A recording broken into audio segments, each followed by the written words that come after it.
on Cruz Foam's eco-revolution. Focus on the material itself and how we create it and what it can do and how it performs, which are all extremely important. But I think a lot of times the oversight on the real platform that it needs to tap into, that it needs to effectively work with. When we look at the industrial scale of supply chains, the scalability, the volume that you need to be able to achieve, the global sourcing and supply that you need to really be able to service. So we were researching on how you can build biodegradable product from cellulose. And you know that I'm in Southeast Asia and we have lots of cellulose-based product. Production of the cellulose and making it workable is a catch-22 situation. Yeah. This industry, touched on at the beginning, was a lot of materials have been able to achieve everything I just said in that statement. Performance, we can break down, check those boxes, but then you get to the final checkbox and it says, okay, what about scale and volume and cost? And that's where what we really wanted to do differently was build a process which could run through existing manufacturing techniques around plastics to really build a platform where we could take our biomaterials and produce them through partners, through existing stakeholders in production and conversion and distribution to create high volume, high performing foam, a biofoam.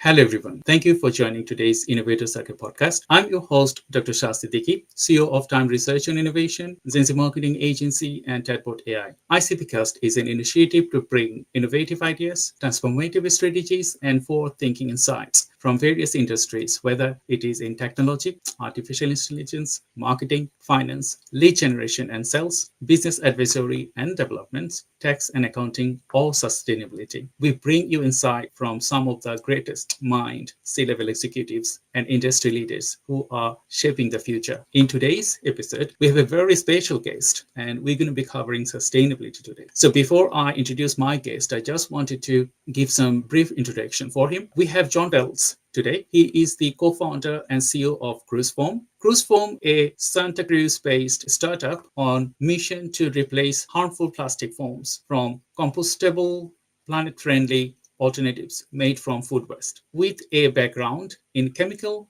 and material engineering, John blends deep scientific expertise with an entrepreneurial spirit aimed at driving environmental impact at scales. Before launching Cruz Foam, John worked in environmental remediation, helping clean up sites like Cape Carnival and 𝐸𝐿𝐼. His experience span applied research in bio-based materials, sustainability, and mechanical modeling. We will discuss today turning food waste into packaging. John Wells on Cruz Foam's eco-revolution. So, to all our viewers, get ready for practical strategies, insightful discussion, fresh ideas to grow, you succeed.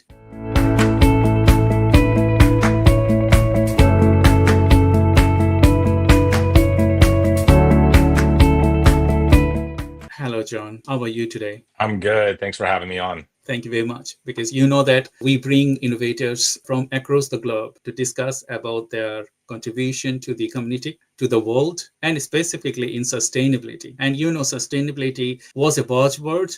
Few years back, people talk about sustainability and it was all greenwashing and all of the things. But now it is a need for everyday things. My son, 10 years old, he talk about sustainability. Like, okay, we need to be more sustainable. I don't think about like he does, but I'm a part of a green revolution as well for textile sustainability. So that's why my heart is always with green solutions, green tech, and sustainability. So thank you very much for your contribution today to talk about sustainability. How are you? I'm good. No, I'm really excited to chat about this because I think you hit the nail on the head. There's a palpable shift in the mentality, how we're looking at sustainability, how we're addressing it, and really how it's kind of, I think, changing with, I don't want to say the new generations. I have a 6-year-old daughter, so she hasn't quite caught on the sustainability, ins and outs yet, but time will tell. And to your point, I think it's a really important topic to be bringing to the forefront and on all parts of life, and in all different ways we can see that it's really a critical moment in time for what we need to do. I totally agree with you. But the environment, the few disasters in the past, like bonfire. Scotland is burning now. We had California and lots of different disaster happening everywhere. Still, different governments, they are playing the footballs.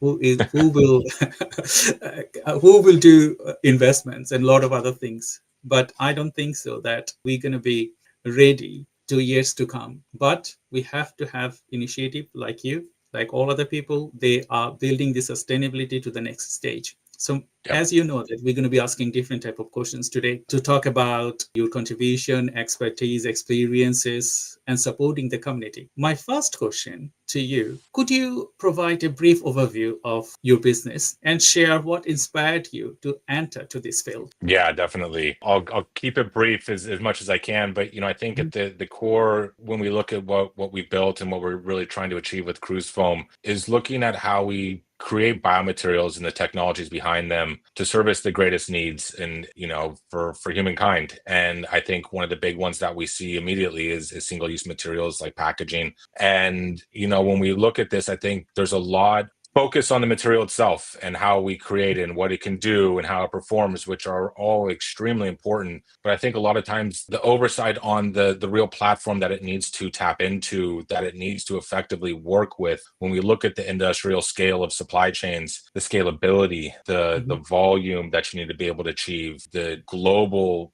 sourcing and supply that you need to really be able to service has been a challenge for biomaterials for the longest time. And we really at Cruz Foam wanted to look at, it starts with the material, but we need to have clear line of sight into how we can develop manufacturing technologies that work with the existing industry as closely as possible. And that's not only for adoption and lowering barriers of entry, but it's cost driven. It's a cost driven market, and it's really difficult if you can't pair those together with effective, amazing biomaterials, which there's so many out there these days. But I think the hurdle is, how do we really get these to a commercial scale that they can have the impact that they need to have? And for me, I think what really inspired our journey started back when I was in college. I went to college at UC Santa Barbara. I'm California, born and bred.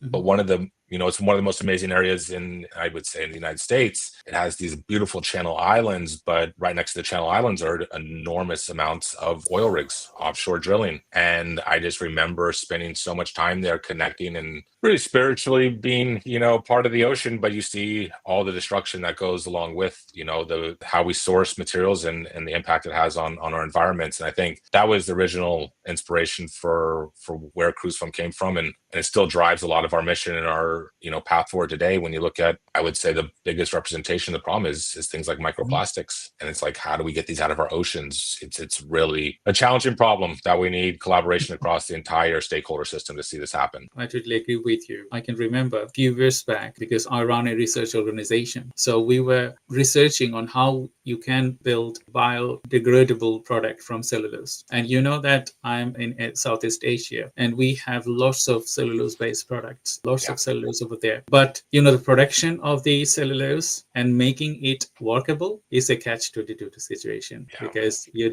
how you can make it happen. So thank you very much that you have made it possible, and it will steer the growth of the sustainability to the next levels. And thank you for your contribution greatly. So my next question to you, could you discuss the key issues in your industry and explain how your efforts are making a difference for your clients and collaborators? Yeah, no, great question. And I kind of touched on it. I think on the macro level, what people understand, fairly well, maybe they don't understand all the implications behind it, is a generation and accumulation of waste that we see of man-made materials just blanketing our earth. These materials aren't going anywhere. They don't break down quick enough, if they break down at all. And they're ending up in, not just our ocean and waterways, but we look at microplastics. I mean, they're in our children. They're in our, brain barrier. It's troubling, to say the least, of the direction we're going and then how quickly it's going that route. And so when I look at our material, the quick and easiest on the face of it value and real solution we're offering is high performing foam. It really, mimics and performs the same as a styrofoam or polyethylene in the applications we're going in for, packaging right now. But the idea is it breaks down in less than 8 weeks. It leaves no microplastics. It's regenerative to soil. We actually see better germination of early plant growth with a high content of Cruz Foam in the composted material. And so on that front, that's very, I don't want to say easy to understand, but that's where we have to make sure we start there. Because if we're not solving that problem, then you're not doing anything. But I think with that, that's the first step, because where we really wanted to shift this industry, touched on at the beginning, was a lot of materials have been able to achieve everything I just said in that statement. Performance, we can break down, check those boxes, but then you get to the final checkbox and it says, okay, what about scale and volume and cost? And that's where what we really wanted to do differently was build a process which could run through existing manufacturing techniques around plastics. And two of the most common ones are injection molding and extrusion. And I don't want to say we can do both. We can, but we commercialized first in extrusion technology. And so we really spent a maniacal amount of time and effort to really build a platform where we could take our biomaterials and produce them through partners, through existing stakeholders in production and conversion and distribution, to create high volume, high performing foam, a biofoam, that the real critical, I think, value we brought to this industry is we can drop in with the existing infrastructure around commercialization. There's a lot of foam at scale, which people don't realize, not that they necessarily would until you're in this industry. Foam is bought on giant rolls or in giant planks, 4 foot, 8 foot, planks or rolls. And up until, I would think what we've been able to achieve, at least in the foam space, this industry hasn't been able to take a biofoam of that size, of that volume, and of that format, and run it through their existing, infrastructure of commercialization. And being able to achieve that, that's really where I think we've shifted a huge mindset of what's possible, the capabilities of what biomaterials can be, both in their performance, but in their scale. And bringing that to the marketplace, we have seen just such a huge shift in the engagement across that value chain, not just from, the brands that we work with, like the Sonys, the Whirlpools, and these guys, but the ones that are actually layers beneath them, the ones that are actually doing the supply chains, the ones that are actually building the raw material inputs that go into their packaging and their products. And having that type of engagement and being able to do it effectively is really, I think, going to open the door on what's possible for what we can do with our customers, our partners, and for this industry. Great explanation, John. I just wanted to touch a few touch points from your conversation. Previously, you said that in your college, you start thinking about biodiversity and all other things. I know as a college student and young person, it's very difficult to nurture your idea to come to get to this point. Who was your ideal supporter or lead you through success? That's a good question. I could probably pick a few different ones out there. I would say the first person that really made me feel that this was possible, that we should, look at doing something incredibly challenging, incredibly risky, was my co-founder, Marco Rolandi. When I did my master's in materials at University of Washington, I met him up there. He was the professor I did my thesis under, and he exposed me to biomaterials for the first time. And we honestly had a very strong relationship through our love of the ocean and love of surfing. And he was the first one that kind of put the seed in my head saying, like, why can't we do something incredible? Why can't we look at doing something that, other people say can't be done? And it's sitting right here in front of us. I mean, he had been working with this material a lot in like research and, nothing really with line of sight on getting out of the lab. But we kind of just had the harebrained idea of why not try to turn this incredible material into something like, we started with surfboards. We're like, why not try to turn this into a surfboard? And, a lot of people probably know this, but the core of most surfboards is foam. It's a polyurethane foam, or it's a polystyrene, styrofoam core. And we're like, what a crappy material to be riding around in the ocean. Like, something we love so much is like riding on a piece of trash. So it just felt really, wrong. And I think we dove off, and that was the first person I think really helped guide me into taking that risk. But, it gets challenging along the way. And I think, about a year in, maybe a little bit before that, but about a year in, after spending the early days doing the technology in the lab up at University of Santa Cruz, because we came down from University of Washington to come locate here. We moved out, and like, you try to get into accelerated, you try to get into these incubators, you try to understand all these different development programs. And I think a lot of times they're good intention, but we were definitely doing something that a little bit out of the mold back then. A lot of people, and even now, we're doing software or, different things. Making a hard good is a different ball game. And I met a man, his name was Toby Corey. He was probably my first major advisor. He was my COO for a few years, but he was a founder in the late 90s. He worked for Tesla in Solar City. He had the mindset of entrepreneurial drive like nobody I've seen before. And I think aligning yourself around those types of mindsets really can help shape a lot of the things that you just don't know until you do it. And like, I had no business background. I don't want to say the pun, I had no business being a businessman, but it's like I was an engineer. And so having him kind of come in and be like, this is what we need to be looking at. This is how we need to be building. This is how you need to execute, really, really helped in the early days. And I think that's critical to surround yourself with people like that. Thank you very much, because,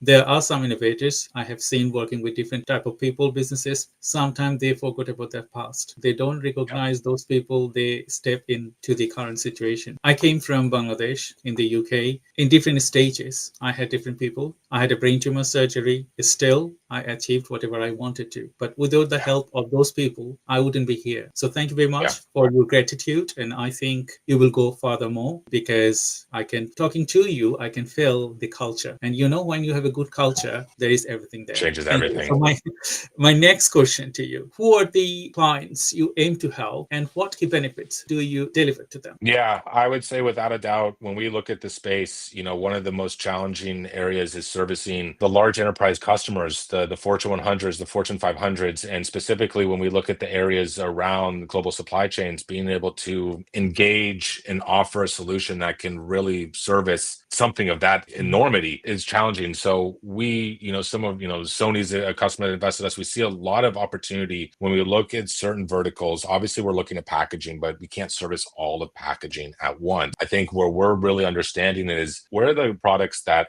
have a lot of potential embedded carbon, have a lot of impact that they need to, that goes into building these products, things like electronics, things like appliances, luxury. We look at a lot of, food and beverage, higher end food and beverages. One amazing customer that we work with is a group called Wild Idea Buffalo. And so it's looking at these high impact industries that when you look at the product itself, it needs to be protected, because to get that product and to make it and to get it to the end consumer, these brands have done a ton of work, have optimized an enormous amount around scope 1 and scope 2, type of ESG emissions, really dialing in that level of the sustainability and trying to bring better levels of reduction to the areas that they can control. But a lot of these enterprise customers, when you look at scope 3, which really is about supply chain, to no fault of their own, in a lot of ways, they're removed from that because it's a distribution partner, it's a converting partner, it's a raw material supplier. There's a lot more players along that stakeholder system to implement change for them to address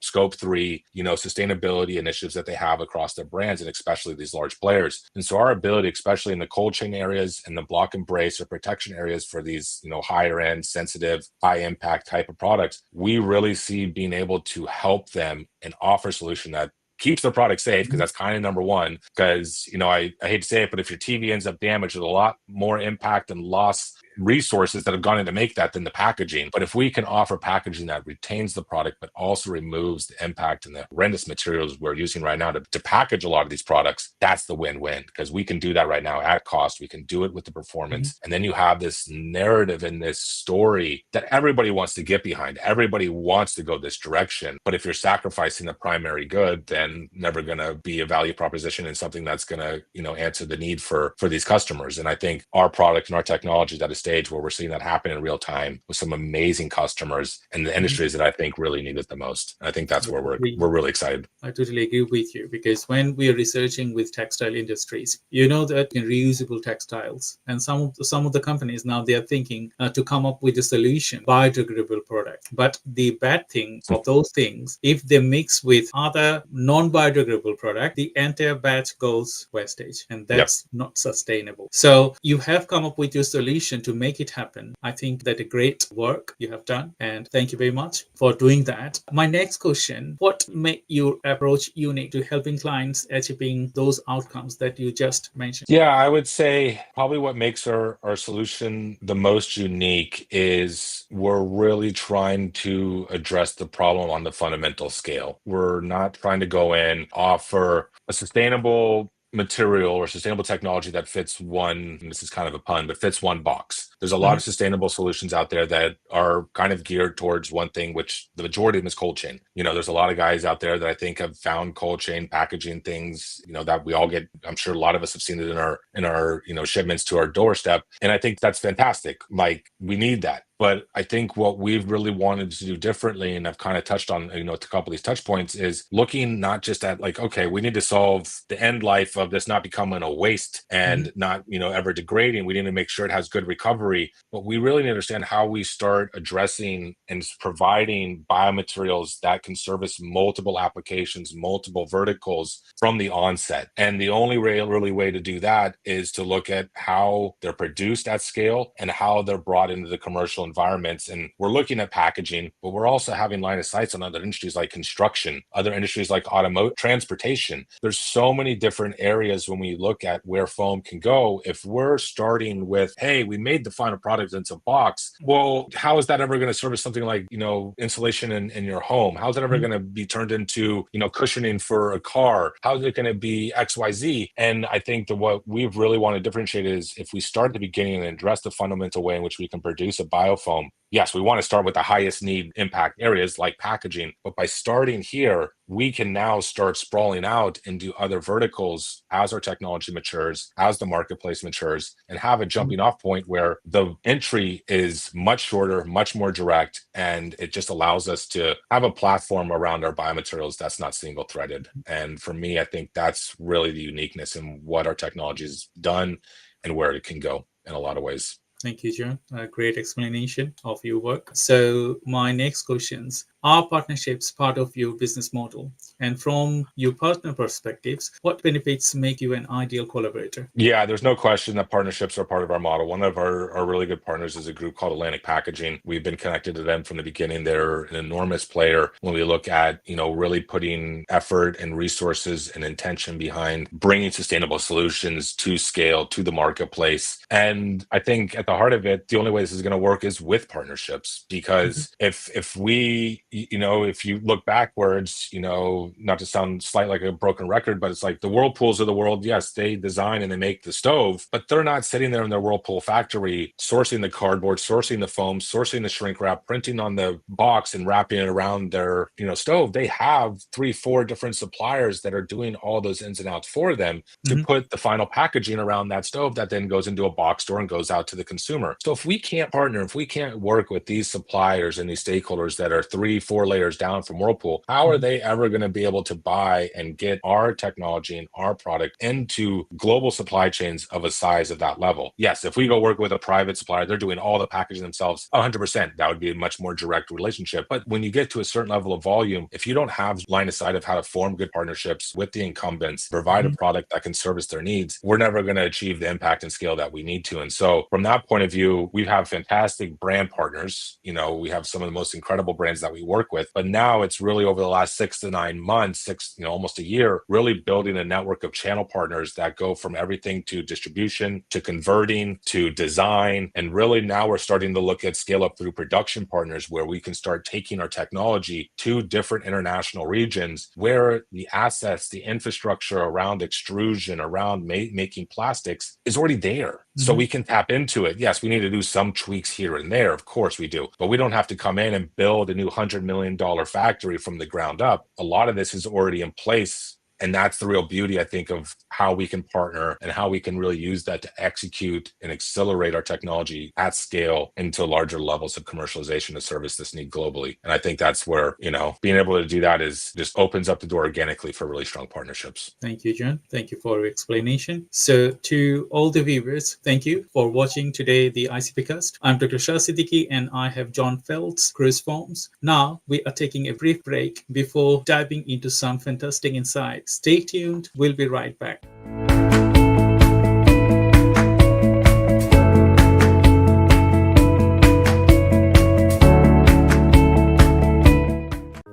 Great conversations start with thought-provoking ideas, and a visionary leaders turn them into reality. Meet Dr. Shah Siddiqui, an entrepreneur, AI strategist, and business growth partner dedicated to helping professionals and companies push boundaries, innovate, and thrive to drive transformation.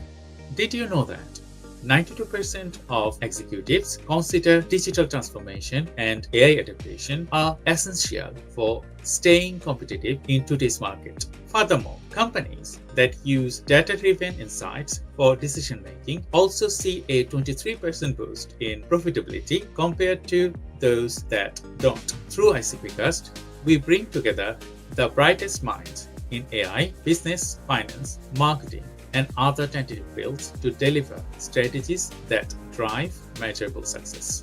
Dr. Shah is the founder and C-level executive and leads multiple startups, including GenZ marketing agency, Neurodivergent Business Consortium, NBC, Time Research and Innovation, TRI, and Green Threads DPP. He is AI and technology expert and helps businesses harness AI for scalability and efficiency. He is a sales and business growth strategist and the creator of the Sales Funnel Accelerator, SFA program, to guide C-suite executives to maximize conversions and revenue. You might be surprised to learn innovation isn't just about your ideas, it's about execution. In fact, only 10% of companies successfully turn their innovative ideas into scalable strategies, while the rest struggle with execution. Businesses that focus on effective implementation rather than just ideation 3 times more likely to outperform their competitors. After working with industry leaders and disruptors, I have learned one thing: success isn't just about what you know, it's about how you apply it. That's why I created Sales Funnel Accelerator and 𝐈𝐂𝐏𝐜𝐚𝐬𝐭 to provide actionable insights that you can apply right way to drive business growth and innovation. Podcasting is now one of the most powerful tools for business influence, with 80% of listeners taking action after hearing expert insights. And when it comes to driving sales, 78% of social sellers outperform peers who don't use social media for business networking. Are you ready to be the part of the conversation that is shaping the future of business? Let's explore innovation, strategy, and leadership together. Book your cast with me today.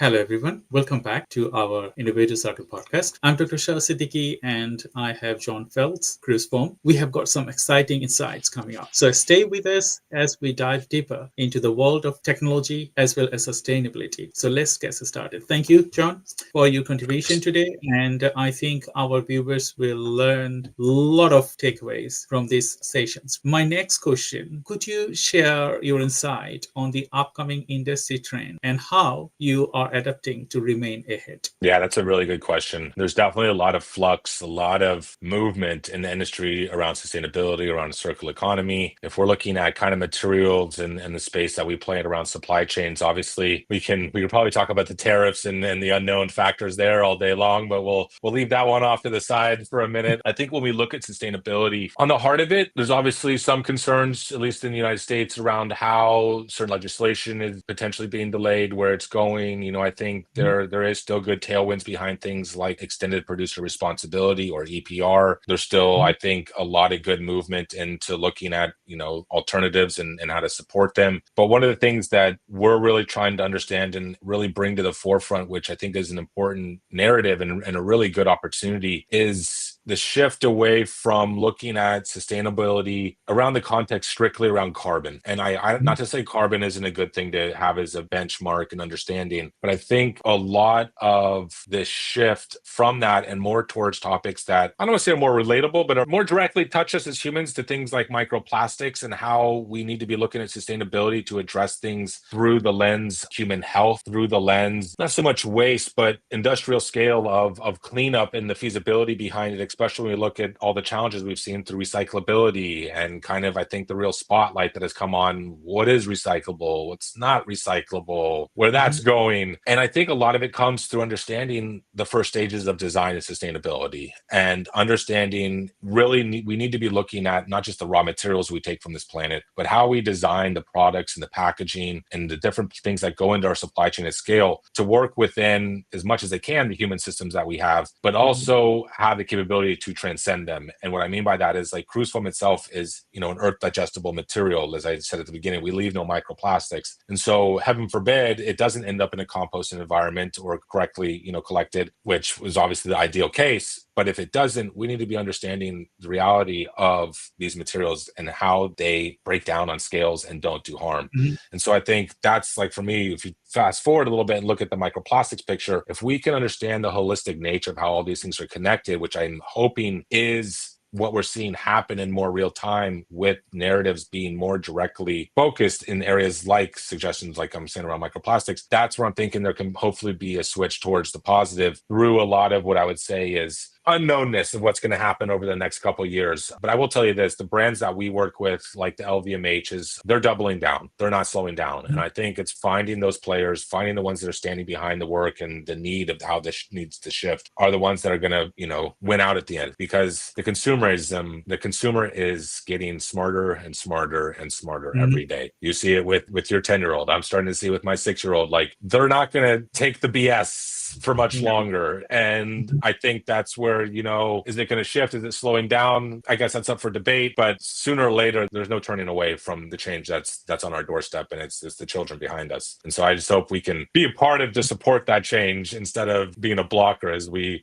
drone on. But it's definitely an interesting period. There's no question. I totally agree with you, because the way the society is going, I know that there is too big war in the Middle East, and as well as in Europe, and as well as the changes of the climate, the changes of the US politics, and Yes. It's making us it's very difficult nowadays to understand where the things will go. But in EU, they are ahead of most of the games, I would say, in sustainability. So the legislation for the DPP, Digital Product Passport, is imposing in 2027, and I'm not sure that they can do it by 2027 because it's huge backlog. Because I've been to many of the sustainable meetings that they do every month, and where the Trump is not thinking about sustainability. So when America follows, rest of the world follows. But in there, I don't know what will happen. But anyway, we're not going to touch on that. My next question to you, can you discuss a major obstacles you have overcome, the lessons you have applied? Interesting. Yeah, to your point, like, some of the biggest challenges we've had to overcome early on is a lot of the ambiguity around where things are going, how we fit into them,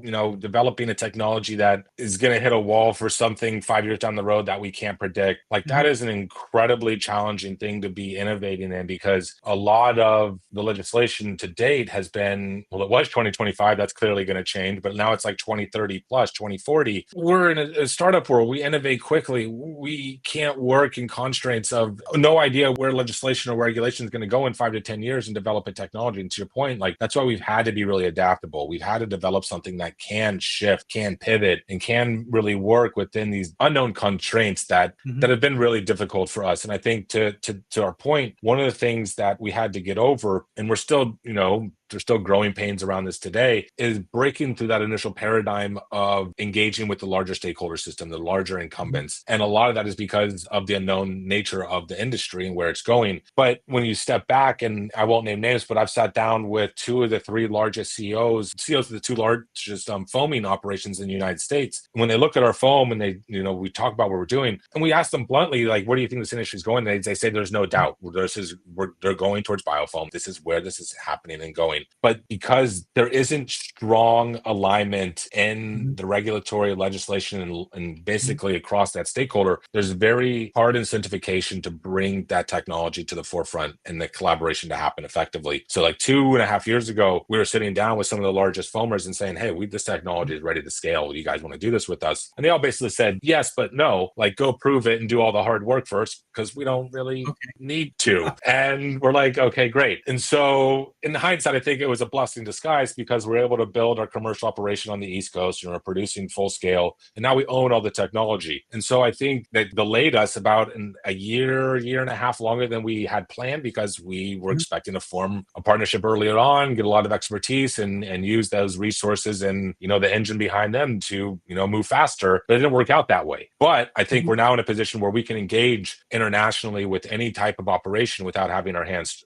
tied behind our back because we own all the technology, all the platform. And that I think is serving us well right now. But we still run into those challenges because you look at engaging in the US with partners is much different than engaging with partners in, Europe, different than engaging with partners down in Mexico, and different engagement. It's not that the technology is different. The geopolitical and societal, constructs are much different. And that's where it's difficult as an early stage company of like 20, 25 people to these behemoths don't even know what they're doing. How are we supposed to come in and be like, hey, we've got it all figured out? It's the wild, wild west in a lot of ways where I think global supply chains are going and how new technologies are effectively adopted. And we're all, I think the old adage is, building the plane as you fly it. And that's definitely what it feels like across this industry right now. But I think that's where opportunity lies. And I think we just have to be in a situation where we're okay with the unknown and the risk as much as we can be, but be adaptable and have a robust technology that can do as much as it can. It's probably the right word. Thank you. I totally understand what you've been through. When it is a roller coaster, you don't know what actually happened, but still you need to perform well, thinking about your great cause. Like, okay, it doesn't matter politics, all politicians, they will change. It's just few years. You need to stick to on your gut. Like, okay, the good thing I'm doing is going to be transform the world, and it will definitely. Thank you very much for your contribution today. I have the next questions. Are there any misconceptions in your industry we wanted to clarify to the audience today? Man, misconceptions. I don't know. That's a weird question. I wouldn't say there's any huge misconceptions across the industry. I think a lot of people are stuck on this idea that there can only be two camps. And it's you have the plastic that we have today, or it has to be the most perfectly sustainable silver bullet, nothing can be wrong with it solution. And innovation doesn't work that way. You don't go from something that's been around for 90 years to having something that literally solves every single problem and facet of what we're trying to get rid of. So we need to really, I think, as a group and as kind of an industry wide, obviously we want to start as far away as we can from this. We don't want to start with one little tiny 1% change, but to think we're going to get to 100% overnight, I think is unrealistic. And I think is inhibiting a lot of engagement and innovation. Can we start at 50%? Yes, it's not perfect, but we got to start and we got to get something going. Then let's get to the 75. Then let's get to the 90. And then, maybe one day we'll get to a full 100. But I think from my mindset, and that has to come from both sides, but I think we need to start understanding the practical approaches to really tackling a problem of the enormity that we see around, packaging or global supply chains. Thank you for your clarifications. So my last questions, what advice would you give to inspiring entrepreneurs looking to make a mark in your field? Yeah, I think the biggest thing is probably just to, think differently in what a biomaterial can be, not just in the material, but in how and where it can influence this industry. I think there's so many touch points along that value chain, not just in how it's produced, but how it's manufactured, how it's converted and turned into different products. I think don't look at just the final solution like it needs to fit into this box as this widget. I think we need to be looking at really addressing this from the fundamental platform of biomaterials servicing the broader spectrum of the industry. And I think that's when we will start seeing this go towards the 100% silver bullet. But we got it. And that's what I think we're trying to start is, hey, we're starting on a platform. We're only trying to solve, say, 50% of it around packaging. But we start here and we do this well, then we can start tackling these other guys. And I think if people come in with the mindset of understanding the holistic nature of this industry and not just looking at the end game of waste and solving the waste problem, we need to shift the paradigm of understanding how these stakeholders work, because this industry has been built for 90 years. I don't want to say perfected it, but they've got it it's a well-oiled machine. And we need to understand where the opportunities are along that value chain to really start, engaging more effectively and not just looking at the shiny end product. There's so much opportunity at the beginning scale that I think we should be tackling. Thank you, John. Thank you. It was a great pleasure talking to you today. So now is the fun part. I'm going to ask you a few questions that is not related to your work. It's related to totally you. Do you cook? I do cook. I'm a big barbecuer. My wife does all the other cooking. If it's a barbecue job, that's me. I'm in. Okay. What is the most you like to eat as food-wise? Oh man, that's a good question. We obviously have some really fantastic, Mexican food here in California. Mhm. But if I was to say, if I had to pick one out of a hat, I don't know. I really like some good Indian food. Oh, When I go to London and get some good, I've never been to India myself, so maybe that's. okay. But I've heard what I've had in London a few times I've been there has just blown me away. I love it. It's so good. But do you know that the restaurants in London or in the UK, the Indian cuisine, the homegrown food is different than the cuisine? I've heard. So that's why So I'm we normally curious. don't go we Yes. normally don't go to Indian cuisine because the way we cook food is totally different the way they deliver. But That's anyway, there funny. are some good That's food out funny. there. Next thing, what you hate most? Oh my goodness. I don't know. That's such a big question. Hate's a strong word. I'll keep it Mhm. light. I hate pretty closely two football teams, Okay. Manchester United and Tottenham Hotspurs. So hopefully there's Okay. no fans watching from those two teams. But Come over to the UK. They're gonna hate you. They're gonna hate you. Because football is massive here, and they I love know, like I their know, bloodline. I know. I'm a huge Arsenal fan, so those are the two teams I can't stand, to say the least. But it's all good. Okay. You know that with Amazon, you have a chance to go to the space. Okay. So if Mhm. you are selected, will you go or refuse that opportunity? And why? I feel like I'd probably go. It's something you've heard a million times, but I think Mhm. the perspective of seeing our world from that position, Crazy. I imagine would touch you in a very personal way, at least from my mind. I would think, I've always had this idea of like, not to say what we're doing is pointless, because that's how you ever going to live your life if that's your mindset. But it's like the time frame in which we live and the universe and everything, and like seeing the world not being on it, I just feel like would just shift.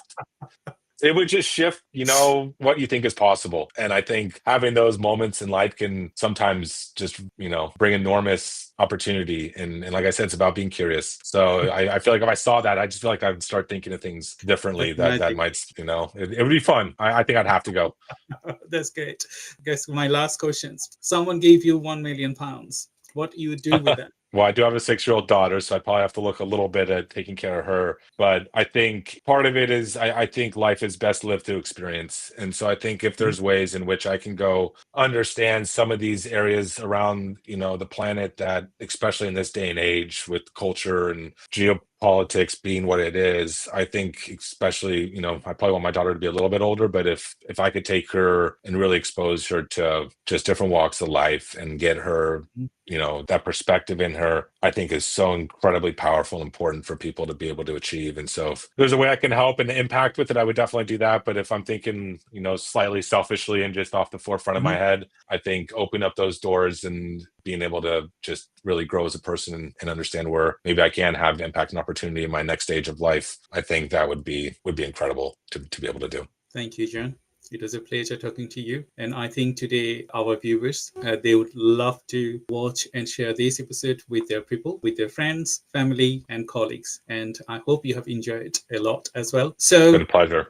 few takeaways you want the audience to take from this episode. I think the biggest one is the biggest problems only change by starting. And I think we kind of talked about at the beginning, we got to start understanding where these innovations can really, start growing and get a foothold and having the change and impact we need. And that only happens through enormous levels of creativity, curiosity, but having the fortitude and mindset of really trying to take on something that people say can't be done. And we definitely had a handful that said that what we were trying to do was not possible, and what we're doing it now. And I think from my point of view, one of my biggest, not mantras, but things that I've said is, I think a lot of people in their life get a handful, if that, maybe it's only one or two really unique opportunities that come across their plate. And it's usually to do something incredibly impactful and incredibly, powerful. Like when I met Marco and he's like, come down to Santa Cruz to make Cruz Foam surfboards. And I was like, what? But I did Mhm. it. And I think the challenge is a lot of times he's come with enormous amounts of risk and enormous amounts of unknown, enormous amounts of opportunity for failure. But I implore people to take that leap, take that jump, take the risk. You're only going to get them a handful of times. And if you fail flat in Mhm. your face,